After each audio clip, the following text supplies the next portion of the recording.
స్పీచ్ని మరొకసారి ఇవ్వడానికి బండ్ల గణేష్ గారు వచ్చేస్తున్నారు.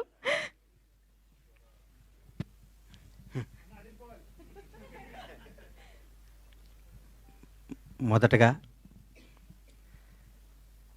మీ జీవితాలు ఎలా ఉన్నా మీరు అతి సామాన్యమైన జీవితం గడుపుతూ కూడా మీ భార్య బిడ్డల కంటే సినిమా రంగాన్నే మక్కువ చేసుకొని సినిమా రంగమే మా అందరికీ వారధై సారథై మాలో ఎవరికి టాలెంట్ ఉన్నా దాన్ని జనానికి తెలియజేయడానికి కృషి చేస్తూ అహర్నిశలో పనిచేస్తున్న నా పాత్రికేయ మిత్రులందరికీ పాదాభివందనాలు.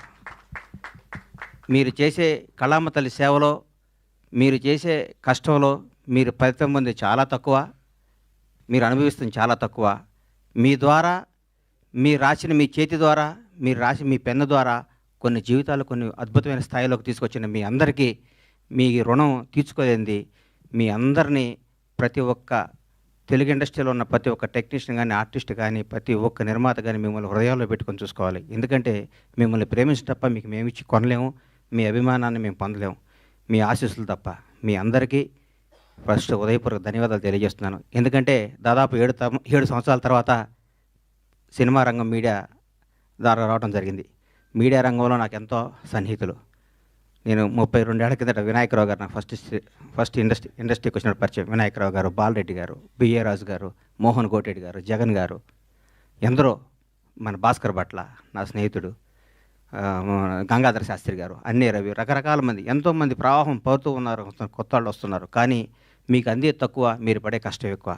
మీ విలువ తీర్చుకోలేంది, మీరు చేసే శ్రమకి వెలకట్టలేంది. మీ అందరికీ హృదయపూర్వక ధన్యవాదాలు. గబ్బర్ సింగ్. నా తల్లిదండ్రులు నాకు జన్మనిచ్చితే పవర్ స్టార్ పవన్ కళ్యాణ్ ఆయన నాకు బతుకునిచ్చాడు. పవన్ కళ్యాణ్ గారి గురించి ఎంత చెప్పుకున్నా నేను తక్కువే. నేను ఆర్థికంగా ఎంత స్థాయికి వెళ్ళినా కానీ పవన్ కళ్యాణ్ లేకపోతే నాకు ఈ క్రేజు ఈ పేరు ఉండేది కాదు. మామూలుగా చిన్న చిన్న వేషాలు వేస్తూ ఉండి అప్పటికి కూడా ఏ రోజు కూడా బండ్ల గణేష్కి క్యారెక్టర్ కావాలి, ఈ క్యారెక్టర్ బండ్ల గణేష్ అనే స్థాయికి నా జీవితంలో రావటం జరగలేదు. వేషాలు వేయటం జరుగుతూ ఉండేది, రకరకాలు ఉండేది.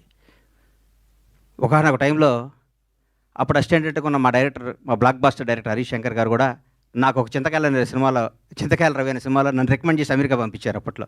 అప్పటి నుంచి మా సన్నిహిత సంబంధాలు మాకుండేవి. నన్ను నిర్మాతం చేశారు పవన్ కళ్యాణ్ గారు. ఒకరోజు పిలిచి ఎందుకు అన్నాడు, కానీ నువ్వు సినిమాలు చేస్తావు, నేను నిర్మాత చేస్తాను. నేను షాక్ అయ్యి, నేను నమ్మలేదు. నన్ను నేను నమ్ముకోలేని పరిస్థితిలో కూడా నన్ను నిర్మాత చేస్తే చాలామంది ఆయన అభివృద్ధి కోరుకుని ఆయన సన్నిహితులు కూడా నువ్వేంటే గణేష్ సినిమా చేయటం అంటే కూడా నేను మాట ఇచ్చాను, మాట తప్పను అనేసి నన్ను నిర్మాతం చేసిన పవన్ కళ్యాణ్ గారికి ఈ సందర్భంగా ఇంకొకసారి పాదాభివందనాలు తెలియజేసుకుంటున్నాను. గబ్బర్ సింగ్ ఒక చరిత్ర. ఈరోజు మార్నింగ్ ఎక్కడో వాకింగ్ చేసి బయటకు వస్తుంటే, ఏందన్నా గబ్బర్ సింగ్ రిలీజు అంటున్నావు, టీవీలో వస్తుంది, గొడవ ఉంది, రెండో రిలీజ్కి ఎంత క్రేజ్ అయిందా అని అడిగాడు ఒక ఆయన. నేనన్నా, హిందువులకి భగవద్గీత, ముస్లింలకి ఖురాన్, క్రైస్తవులకి బైబిల్ ఎంత పవిత్రమైందో పవన్ కళ్యాణ్ అభిమానులకు కూడా గబ్బర్ సింగ్ ఎంత పవిత్రమైందిరా బాబు, అది అప్పుడు ఆ చిరస్థాయిగా గుండెల్లో ఉండిపోయేది అని చెప్పాను. దాని గురించి మనం ఏం చేయలేం. ఈ సినిమా అణువణువున ఏ బ్రహ్మ ముహూర్తాన భగవంతుడు ఈ ముహూర్తాన్ని క్లాప్ కొట్టించాడో కానీ ఏ బ్రహ్మ ముహూర్తం హరీష్ శంకర్ గురించి చెప్పాలి. హరీష్ శంకర్ అనేవాడు జీవితంలో కోపానికి పగకి తేడా ఉంటుంది. కోప్పడేవాడు ఎవడో హానికరదు. కోపం అనేది నీడపాము లాంటిది, అది కరిచిన ప్రమాదం లేదు. పగ అనేది నాగుపాము లాంటిది, కరిస్తే చచ్చిపోతాం. మేమందరం కోప్పడే బ్యాచ్ అది. మేము ఏదన్నా గబక్కన మాట్లాడుతుంటాం కానీ మేము ఏది మనసులో పెట్టుకోం. మాకు ఆ క్షణాన్ని ఆ పని అయిపోవాలి, ఆ క్షణం అది అయిపోవాలి. అంతేగాని మాకు కోపమో మాకు ఈగోనో మాకు మాట్లాడటం రాదని మీరు అనుకోవద్దు. మేము చాలా చిన్న స్థాయి నుంచి వచ్చిన వాళ్ళం కాబట్టి, చిన్న కుటుంబాల నుంచి వచ్చిన వాళ్ళం కాబట్టి, ఈ రంగుల ప్రపంచంలో మాకు స్థాయి వచ్చింది కాబట్టి, ఈ రంగుల దాంట్లో మాకు పేరు వచ్చింది కాబట్టి, దీన్ని నిలుపుకునే తాపత్రయంలో మేము గబగబా మాట్లాడి కొన్ని తప్పులు చేస్తే దాన్ని మీరు మనసుకు తీసుకొని మమ్మల్ని హర్ట్ చేశాడు, మీ చేతిలో పెన్ అనే ఆయుధంతో మా జీవితాన్ని మీద మచ్చరాయకూడదని మనస్ఫూర్తిగా మీకు కోరుకుంటూ, మీ ఆశీస్సులు ఉండాలని ఆశిస్తూ, మీ అందరి ఆశీస్సులతో మేము పైకి రావాలని ఇంకొకసారి కోరుకుంటున్నాం. ఈ గబ్బర్ సింగ్ అనే సినిమాని అణువణువున ప్రతి అడుగు, ప్రతి మాట, ప్రతి క్షణం, ప్రతి కష్టం హరీష్ శంకర్కే చెందుతుంది. హీరో గారితో అంతకుముందు నేను తీన్మార్ సినిమా తీశా. హీరో గారు ఎవరేం చెప్తే అది చేస్తాడు, పాపం నమ్మితే వదిలేస్తాడు. గబ్బర్ సింగ్ అనే చిత్రాన్ని హరీష్ శంకర్ ఏం చెప్తే చేద్దామని ఫస్ట్ డే నాతో చెప్పాడు. బాబు నేను షర్టు గుండీ లిపితే పోలీసు అడిగిపోతాడా అని అడిగాను నేను ఒకరోజు. నీకెందుకురా, నువ్వు దూరం కూర్చో అనేవాడు నన్ను. ఆయన ప్రతి ఒక్కటి అంత గొప్ప సినిమా. 12 సంవత్సరాల కెరీర్లో ఆ ప్రయాణంలో ఒక్కొక్కళ్ళు మల్లెపూలు ఇస్తే కొంత తల్లో పెట్టుకుంటారు, కొంత ఎక్కడో పెట్టుకుంటారు. హరీష్ శంకర్ని వాడుకునేవాడికి తెలుస్తుంది హరీష్ శంకర్ పవర్ ఏంటో. వాడుకునేవాడు ఎక్కడో పెట్టుకుంటే మనం ఏం చేస్తాం దానికి. ఇప్పుడు మల్లెపూలు ఉంటాయి, కొందరు తల్లో పెట్టుకుంటారు, కొందరు దేవుడి దగ్గర పెడతారు, కొందరు ఇంకెక్కడో పెడతారు. మా హరీష్ శంకర్ అనే ఒక డైమండ్ని ఎక్కడో పెడుతున్నారు.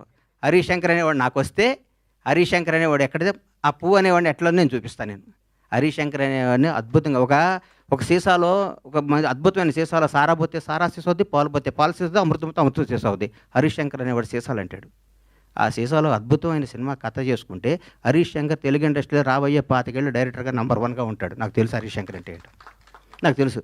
పవన్ కళ్యాణ్ గారి గురించి ఏం చెప్పమంటారు, ఎందుకు చెప్పమంటారు, ఎన్నేం చెప్పమంటారు. ఒక గొప్ప మానవత్వం గల వ్యక్తి, ఒక నిజాయితీ గల నిబద్ధత గల వ్యక్తి, నీతివంతుడు. తన కోసమే కాదు, తన బిడ్డల కోసమే కాదు, తన బిడ్డల కోసం, తన కుటుంబం కోసం అంటే సంవత్సరానికి ఒక సినిమా చేసుకుంటూ ఎవరిని కలపకుండా 6 నెలలు ఇక్కడ, 6 నెలలు ఫారిన్లో, 6 నెలలు జనానికి కనపడకుండా నెలకు 10 రోజులు షూటింగ్ చేసుకుంటూ సంవత్సరానికి భారతదేశంలో ఏ నటుడు పొందనంత అత్యధిక రెమ్యునేషన్ పొంది కూడా హాయిగా బతకగల కెపాసిటీ ఉన్న పవన్ కళ్యాణ్ ఈరోజు జనం కోసం కుటుంబాన్ని వదిలేసి, పిల్లల్ని వదిలేసి, తన సుఖాలను వదిలేసి, అన్నీ వదిలేసి అహర్నిశలు పోరాడి 10 సంవత్సరాలు, దాదాపు 10 సంవత్సరాల పాటు, 10-12 సంవత్సరాల పాటు ప్రజల కోసం పోరాడి ఈరోజు ఒక స్థాయిలో ఉన్నారు. నేను పూర్తి స్థాయిలో ఉన్నాను నేను చెప్పను, ఎందుకంటే నేను ఆయన ఎక్కడో ఊహించుకున్నాను. అది అవుద్ది, ఆయన రోజు నేను మాట్లాడతా. పవన్ కళ్యాణ్ ఒక నిబద్ధత గల వ్యక్తి, నిజాయితీగా బతికే మనిషి, నీతిగా బతికే మనిషి. నన్ను ఒక ఆయన, అరే హీరో పవన్ కళ్యాణ్ గారు ముఖ్యమంత్రి అయ్యారు కదా, చిన్న పని చెప్తా ఉన్నాడు. నేను పైనుంచి కింద చూశాను, నిన్ను నన్ను కొడతాడు నాయన. మన కొందరిని దూరం నుంచి చూడాలి, కొందరు దగ్గరికి వెళ్తాను ట్రై చేయకూడదు, మనకు అనవసరం అవన్నీ. ఆయన ఎప్పుడు పిలిస్తే వెళ్తాను, వదిలే అని చెప్పాను. అట్లాంటి పవన్ కళ్యాణ్ గారితో గబ్బర్ సింగ్ లాంటి సినిమా తీయటం, దాన్ని రిలీజ్ చేయాలని 1 year బ్యాక్ నేను, నా మిత్రుడు మర్చిపోయాను. ఈ గబ్బర్ సింగ్ అనే సినిమాని ఎట్లా రిలీజ్ చేయాలంటే దీన్ని హీరో గారిని నాకంటే ఎక్కువ ప్రేమించేవాడు ఎవరున్నారు. ప్రేమించి ఈ సినిమా రిలీజ్ చేయాలి, ప్రేమించి ఈ సినిమా డైరెక్ట్ చేశాడు హరీష్ శంకర్, ప్రేమించి ఈ సినిమా తీశాను నేను, ప్రేమించి అద్భుతంగా మ్యూజిక్ చేశాడు దేవిశ్రీ ప్రసాద్.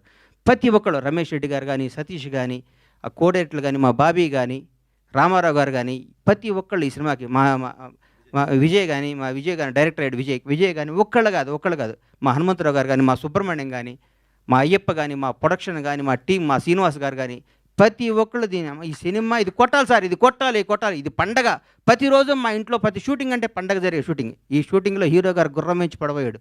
ఎక్కడ మన అది ఎవరన్నది గుజరాత్లో. షాక్ అయిపోయాను నేను, కింద పడితే ప్రాణం పోయేది. ఆ రోజు పవన్ కళ్యాణ్ గారికి ప్రాణం పోయేది. మాకు తెలియదు ఆ గుర్రం మా మాట ఉంటుందని. డైరెక్టర్ ఉన్నాడు, నేనున్నాను, గుండె ఆగిపోయింది. ఆ రోజు పొరపాటున ఎన్ని ప్రమాదాలు తట్టుకున్నామండి ఈ సినిమాలో, ఎన్ని ప్రమాదాలు. ఎంత కష్టపడ్డాడండి హీరో గారు. డైరెక్టర్ ఏం చెప్తే చేయమన్నాడు, ఏం చెప్తే చేశాడు. జనం దీనికి బ్రహ్మరథం పట్టారు. పవన్ కళ్యాణ్ కడుపు నిండా ఒకే రోజు బిర్యానీ, చికెన్ బిర్యానీ, మటన్ బిర్యానీ అన్ని కలుపుకొని కడుపు నిండా నిద్రపోయిన ఈ సినిమాని ఈ విధంగా రిలీజ్ చేయటం నా అదృష్టం. మా సత్యనారాయణ గారికి, ఈ సత్యనారాయణ గారిని ఎందుకు ఎన్నుకున్నానంటే, జనసేన నాయకుడు ఆయన. పవన్ కళ్యాణ్ గారిని నాకంటే ఎక్కువ అభిమానించేవాడు, పవన్ కళ్యాణ్ గారిని నాకంటే ఎక్కువ ఉన్నత స్థాయిలో చూడడానికి గొడవ కూడా చేసేవాడు. అట్లాంటి ఆయన చేతిలో ఈ సినిమా పెడితే అద్భుతంగా ఉంటుంది. ఈ సినిమాని ప్రతి ఒక్కరూ ఈరోజు రిలీజ్ అయిందనే విధంగా చూసే విధంగా ఈరోజు ఇంత క్రేజ్ రావటం అంటే, గబ్బర్ సింగ్ రిలీజ్ అప్పుడు ఎన్ని ఫోన్లు వచ్చినా అన్ని ఫోన్లు వస్తాయి, నాకు టికెట్లు అని. నేను థియేటర్లకు ఫోన్ చేసిన టికెట్లు, సార్ ఇది సెకండ్ రిలీజ్ అని మేము ఆల్రెడీ అన్ని పెట్టేస్తే మొత్తం అయిపోయినాయి సార్, మాకే టికెట్లు లేవంటున్నారు వాళ్ళు. నేనేం చెప్పాలి, నాకు అర్థం కావట్లేదు. థియేటర్లు పెంచుతున్నాం, అద్భుతంగా చేస్తున్నాం. ఇది సినిమాని ఇంకొకళ్ళు రిలీజ్ చేయాలంటే కూడా గబ్బర్ సింగ్ అంత కలెక్షన్ రావాలని అనుకొని రిలీజ్ చేసే స్థాయిలో ఉంటుంది ఈ సినిమా రిలీజ్.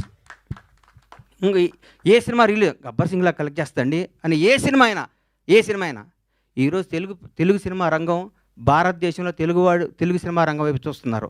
ఒకప్పుడు బాంబే అనేవాళ్ళు, తమిళనాడు, చెన్నై ఎట్లా అనేవాళ్ళు. ఈరోజు ఇండియన్ మొత్తం, ఒక రాజమౌళి, ఒక సుకుమార్, ఎంతోమంది, ఒక మన నాగశ్విన్, అద్భుతమైన డైరెక్టర్లు మన ఇక్కడి నుంచి వెళ్తున్న. భారతదేశం మొత్తం తెలుగు వాడిని చూసి తెలుగు నిర్మాత, తెలుగు డైరెక్టర్, తెలుగు యాక్టర్ని గర్వంగా చూస్తున్న స్థాయికి వస్తే, ఈ రంగంలో నేను 7 సంవత్సరాలు సినిమా తీయడం చాలా బాధ అనిపిస్తుంది.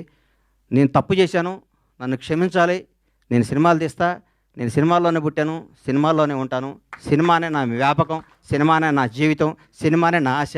బ్లాక్ బాస్టర్ల సినిమాలు తీస్తా, బ్లాక్ బాస్టర్స్. ఇండస్ట్రీ మొత్తం బండ్లా గణేష్, పరమేశ్వర ప్రొడక్షన్స్ అంటే ఏంటో మళ్ళీ చూపిస్తానికి అదే సంకల్పంతో బతుకుతానని మీ అందరు ఆశీస్సులు కావాలి, మీ అందరు అభిమానం కావాలి, మీ అందరు ప్రోత్సాహం కావాలి. ఎక్కడెక్కడ నేను చిన్న తప్పులు చేస్తే నన్ను క్షమించి నన్ను రెక్టిఫై చేయాలి, కానీ దాని మీద రాయకూడదు మీరు. అది నా విన్నపం. ఎందుకంటే వీడు దొరికాడని రాస్తారు, అది నా విన్నపం. అందుకే థ్యాంక్ థ్యాంక్ యూ. ఈ సినిమాను ఆదరించి మళ్ళీ పెద్ద ఈ సినిమాకు వచ్చే కలెక్షన్స్ బిత్తరపోయే విధంగా ఉండాలని మనస్ఫూర్తిగా కోరుకుంటూ, ముఖ్యంగా పవర్ స్టార్ అభిమానులకి మనందరికీ నేను చెప్తున్నా, ఇంతకుముందు పవర్ స్టార్ పవన్ కళ్యాణ్ గారు మనం ఏం చేసినా పవన్ కళ్యాణ్ అభిమాని ఎగిరినా ఒక న్యూసే, తగ్గిన న్యూసే. ఇప్పుడు నేను చెప్తున్నా, గౌరవ ఆంధ్రప్రదేశ్ రాష్ట్ర ఉప ముఖ్యమంత్రి, జనసేన నాయకుడు, ఈరోజు భారతదేశాన్ని పరిపాలిస్తున్న ప్రభుత్వంలో ఒక కీలక పాత్ర పోషిస్తున్న మహోన్నత వ్యక్తి. మనం థియేటర్లో చాలామంది థియేటర్లు ఎందుకు ఇవ్వట్లేదు అంటే, బాబోయ్ మీ పవన్ కళ్యాణ్ ఫ్యాన్స్ మా సీట్లు ఎరగొడతారంటున్నారు.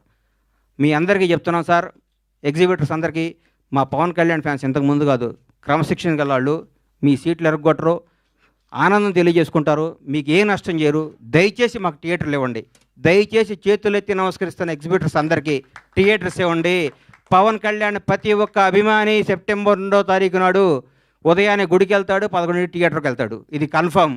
గుడికి వెళ్ళి పవన్ కళ్యాణ్ 100 ఏళ్ళు బతకాలనుకుంటారు, థియేటర్కి వచ్చి పవన్ కళ్యాణ్ ఉత్సవాలు చూసుకుంటారు. ఈ రెండింటిని మాత్రం మీరు మమ్మల్ని నిరుత్సాహపరచొద్దు. దయచేసి ఆంధ్రప్రదేశ్లో ఉన్న తెలుగు రాష్ట్రాల్లో ఉన్న ప్రతి ఎగ్జిబిటర్కి చేతులెత్తి నమస్కరిస్తే రిక్వెస్ట్ చేస్తున్నా, థియేటర్ ఇవ్వండి. మీ థియేటర్ పవన్ కళ్యాణ్ ఫ్యాన్స్ తరపున, పవన్ కళ్యాణ్ అభిమానుల తరపున, ఒక అభిమానిగా, పవన్ కళ్యాణ్ భక్తుడిగా నేను మీ అందరికీ మాటిస్తున్నాను, మా వాళ్ళు థియేటర్లు ఎరగొట్టరు, థియేటర్లు ఆగం చేయరు. పవన్ కళ్యాణ్ మనుషులు అండి మేము. మా బాస్ ఇలా ఆంధ్రప్రదేశ్ రాష్ట్ర ఉప ముఖ్యమంత్రి, జనసేన అధ్యక్షుడు, ఇంతకుముందు పవర్ స్టార్ కాదు. మేము మా దేవుడి కోసం మీకు ఏ హాని తలపెట్టాం, మేము అభిమానించుకుంటాం. ఈ గబ్బర్ సింగ్ సినిమా తీస్తే మాకు దైవ దర్శనం జరిగినట్టు కాబట్టి మా దైవ దర్శనానికి మీరు ఆటంకం కలిగించొద్దని రిక్వెస్ట్ చేస్తున్నాం. ఈరోజు ప్రతి ఒక్క కార్యకర్త, తెలుగుదేశం లేదు, బీజేపీ లేదు, ఆంధ్రప్రదేశ్లో ఉన్న జనసేన ప్రతి ఒక్కళ్ళు రోజు థియేటర్లో ఉంటున్నారు. మీరు థియేటర్లు ఇవ్వకపోతే ఎట్లా సార్? ఇవ్వండి, దయచేసి ఇవ్వండి, మమ్మల్ని ఎంకరేజ్ చేయండి. Thank you. Super sir, thank you so much. డెఫినెట్గా ఇప్పుడు అభిమానులందరూ కేవలం పవర్ స్టార్